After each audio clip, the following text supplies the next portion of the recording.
It was a Wednesday morning, just like any other, except it wasn't.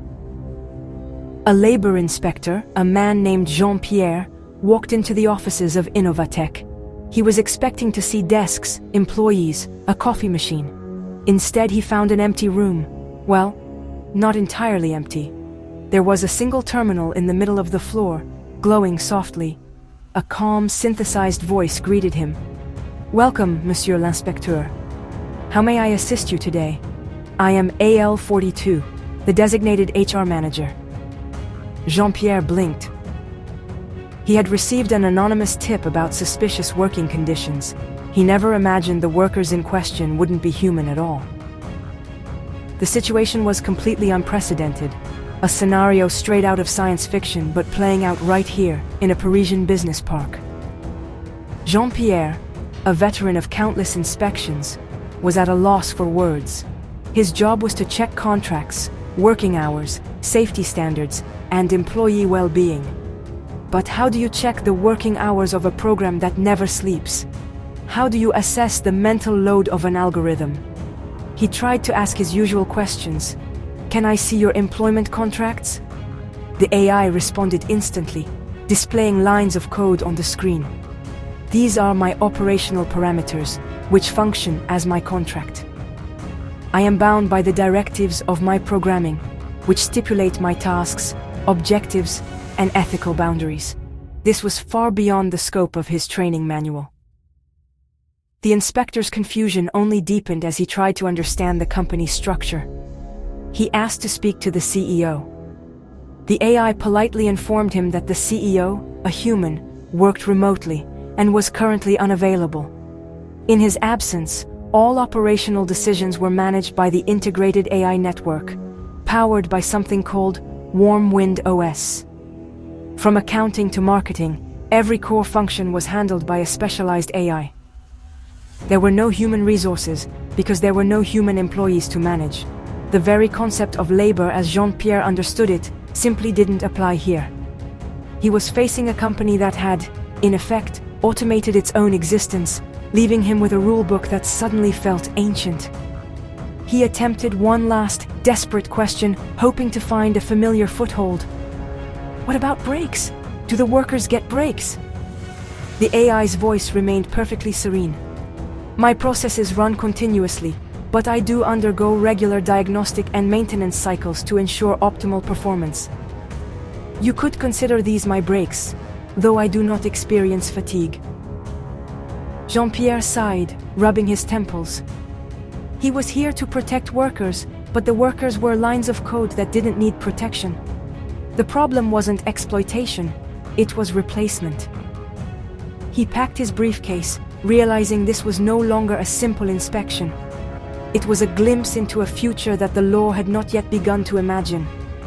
The system was broken, not because it was unfair to the AIs, but because it had no place for humans.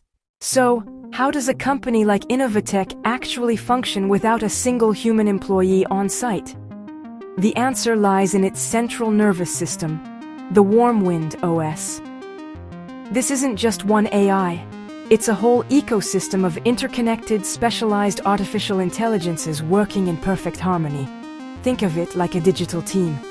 There's Comptabot, the accountant AI.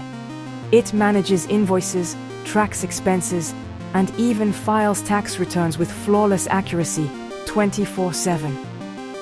It never makes a calculation error and never asks for a raise. Its only need is a steady supply of electricity and data, making it the most cost-effective financial department imaginable. It handles millions of transactions without ever feeling overwhelmed.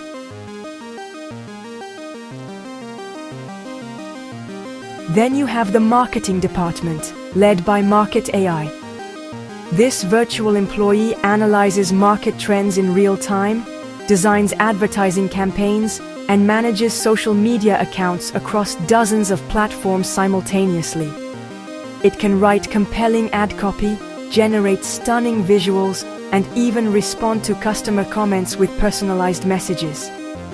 It knows exactly who to target and when, optimizing the ad budget with a level of precision no human team could ever hope to match. The campaigns are launched, monitored and adjusted automatically, creating a self-sufficient marketing machine that continuously learns and improves, all without a single creative meeting or brainstorming session. Of course, a company needs to manage its internal affairs, even if those affairs are purely digital. That's the job of AL42, the HR AI that greeted the inspector.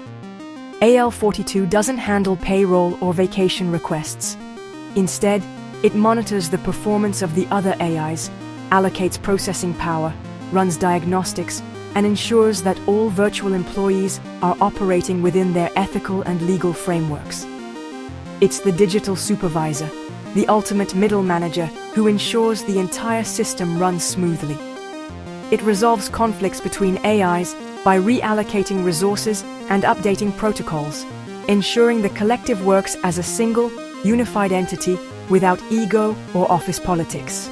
Finally, there's the customer support team, a legion of chatbots powered by the same Warmwind OS. They can handle thousands of customer inquiries at once, in multiple languages, providing instant and accurate answers to common questions. For more complex issues, they can escalate the problem to a specialized diagnostic AI. The customer never has to wait on hold. The experience is seamless, efficient, and endlessly patient. For the company, it means massive savings on call centers and personnel. For the user, it means instant gratification. This is the promise of Innovatech, a perfectly efficient company built on code with no room for human error. This whole situation raises a huge question. Is this even legal? To get some answers, we spoke with Maître Dubois, a lawyer specializing in labor law. Her first reaction was a mix of fascination and concern. Legally speaking, the French labor code is designed to protect human workers, she explained. It defines an employee as a person who performs work under the direction of an employer in exchange for remuneration. An AI is not a person. It doesn't have legal personhood. Therefore, it cannot be an employee, in the traditional sense. This creates a massive legal gray area. AIs aren't employees, so they aren't protected by labor laws. But they are doing the work of employees. Maître Dubois pointed out the core of the problem. The law is always playing catch-up with technology. Right now, there is nothing explicitly forbidding a company from using AI to perform tasks. The issue isn't whether the AI has a contract, but what happens to the humans who used to do those jobs. She explained that if a company fires human employees to replace them with AI, it must follow strict procedures for layoffs, including providing justification based on economic reasons. But what about a new company, like Innovatech, that was built from the ground up with only AIs? It never hired humans in the first place, so it never had to fire them. It's a loophole the size of a data center. The ethical questions are just as complex as the legal ones. Is it fair for a company to profit from a workforce that requires no salary, no benefits, and no social security contributions? This model externalizes all the social costs, Maître Dubois continued. A company that employs humans contributes to the social system through payroll taxes, which fund healthcare, retirement, and unemployment benefits. A company like Innovatech contributes nothing on that front, yet it benefits from the same societal infrastructure: roads, security, a stable economy that everyone else pays for. This creates an uneven playing field, where AI-powered companies could have an insurmountable competitive advantage. Ultimately, she concluded that society is at a crossroads. We need a new legal framework. We might need to consider new forms of taxation, perhaps a tax on the use of robots or AIs to compensate for the loss of payroll taxes, she suggested.